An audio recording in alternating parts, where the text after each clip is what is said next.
Okay, unfortunately, I've lost all the boards. So there are certain expressions I needed from the previous meeting, but then I'll be able to write them again. Just a minute, let me get to this expression.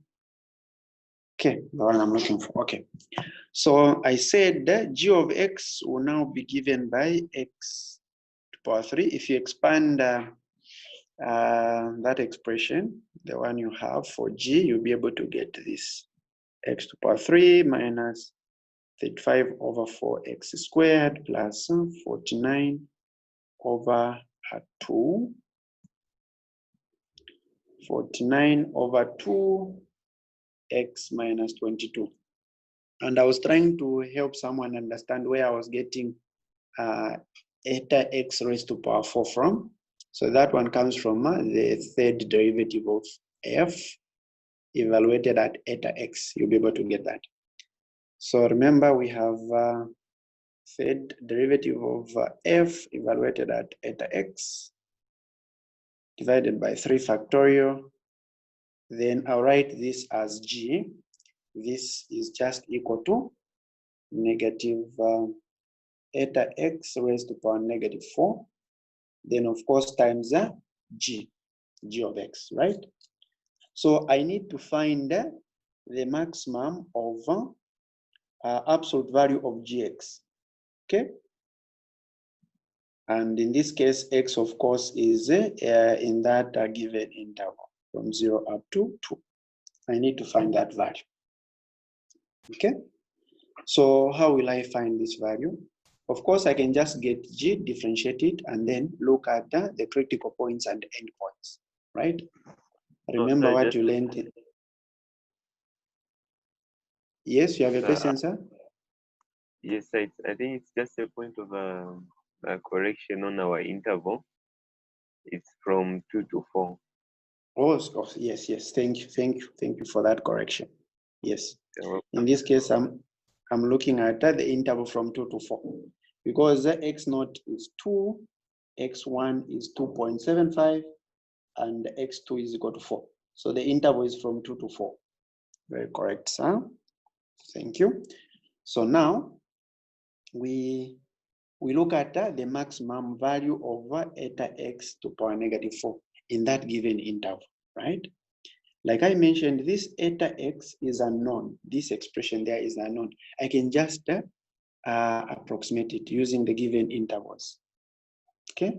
So Shilengwe, you have a question?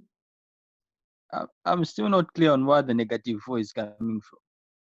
Maybe I didn't get it. Eta, the negative for the power on eta. Okay. Remember the third derivative of x? What did we get? We got negative 6 over what? X to power 4. Do you remember this expression? Yes, I remember that expression. Yes. This I can also write I can write it as negative 6, then x to power negative 4, right? Yes. Okay. Now, if you look at the formula there, it says you evaluate it at eta x. So I'll substitute the value of x by eta x. Is that okay now? Okay, yeah. It's fine. Yes. But of course, here in the denominator, I have 3 factorial, which is just equal to 6. So if I divide by 6, this and that part will give me 1. Okay. So okay, that's fine. Okay, good. Let's continue now. So I can talk about the maximum value of this expression. Sorry, I didn't want to wrap that part. So maximum value of that expression will just be equal to what? In that interval from 2 to 4. You'll see that that function will be decreasing, right? In this interval from 2 to 4. So I should be able to get the maximum at the point x is equal to 2, right? So I'll be able to get 2 to power negative 4. This will be the maximum. If I get 2 because I have 1 over some value here. So when I have the denominator which is very big, then this value will be small. If I get the denominator which is small, then this value will be big. So the maximum in that case will just be equal to 2 to the power negative 4, which is just equal to 1 over 16.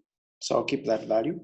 The next thing I need to do, like I stated here, is to find the maximum value over the absolute value of gx. So we know that finding the maximum value or the minimum value of a function will entail finding the critical points, then determining the value of f at the endpoints and the critical points, because the maximum or the minimum can occur at the critical points or at the endpoints, right? That's something that you learned in second year. So we'll try to find, so let me cut the board in this way. So we'll try to find the derivative of g with respect to x. So if you differentiate there, you should be able to get 3x squared, then minus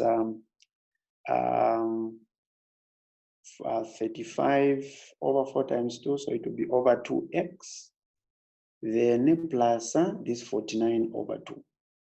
That's the derivative we're going to get.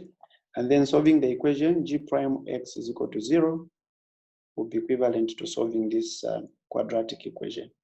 3x squared minus 35 over 2x plus 49 over 2 equal to 0. I hope you'll be able to see that 0 there. Okay, so you can solve this, and you should be able to verify that values of x, which will give you the derivative to be equal to 0, are 7 over 3 and 7 over 2. Okay, so now, like we said, the maximum can occur at these critical at these 2 critical points or at the endpoints. But of course, the endpoints are giving us 0.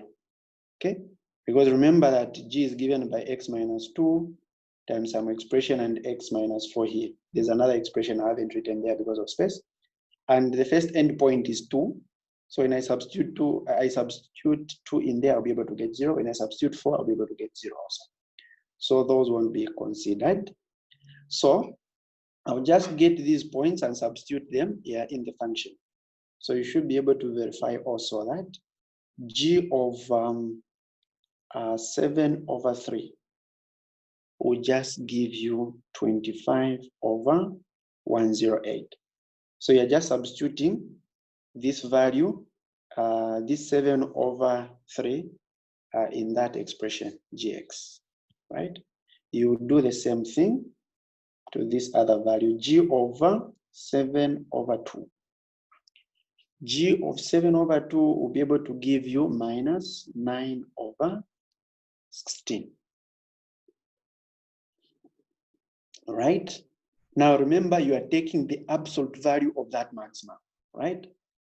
So take the absolute values and look at the expression which is bigger than the other. Okay, so you'll be able to see that this value will be less than or equal to just absolute value over negative 9 over 16. And this is just equal to 9 over 16. Okay, so using that value, now I can find the maximum error. So let me do it on the next board. So maximum error, so just say max error will now be equal to absolute value. Of course, we take the absolute value of the error formula. So we have eta x here divided by 3 factorial, then times gx, right? We know what gx is. It's x minus 2 times x minus 2.75 times x minus 4. So we are saying this will be less than or equal to, the value I got there is just 1 over 16 or 2 to the power negative 4. Then if I want, I can even say times the maximum over absolute value of gx. Of course, I need to have x in this interval 2 to 4. I won't write 0 to 4 again. Okay, 2 to 4.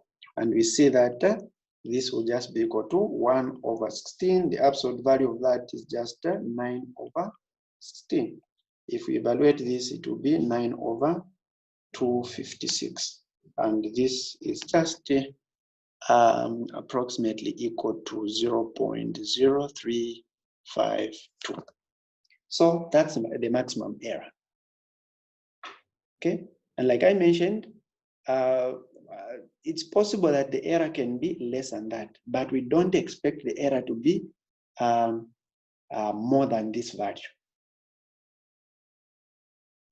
Okay, so that's how we use the error formula when approximating f by the Lagrange interpolating polynomial.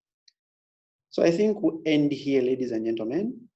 Any questions on the Lagrange interpolating polynomial?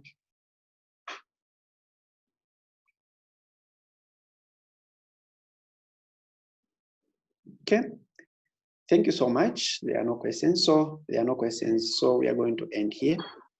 Next week, we'll now look at divided differences. Okay, thank you so much, ladies and gentlemen. Have a nice week. Yes, sir. Thank you. Are we meeting on Monday since it's a holiday? Monday is a holiday. Yes. I didn't know. Since What it's holiday are we Monday. going to have on Monday? Farmers Day, sir. Farmers Day. Do you have farmers in this class? Yes. No. Yes. We don't have farmers. We Let's have meet, farmers. ladies and gentlemen. So, I'm suggesting that How we we meet meet? because we are very behind. So I suggest that we meet on Monday. Same time. Yeah. So thank you, ladies and gentlemen. Enjoy the weekend. Thank you. Story solution.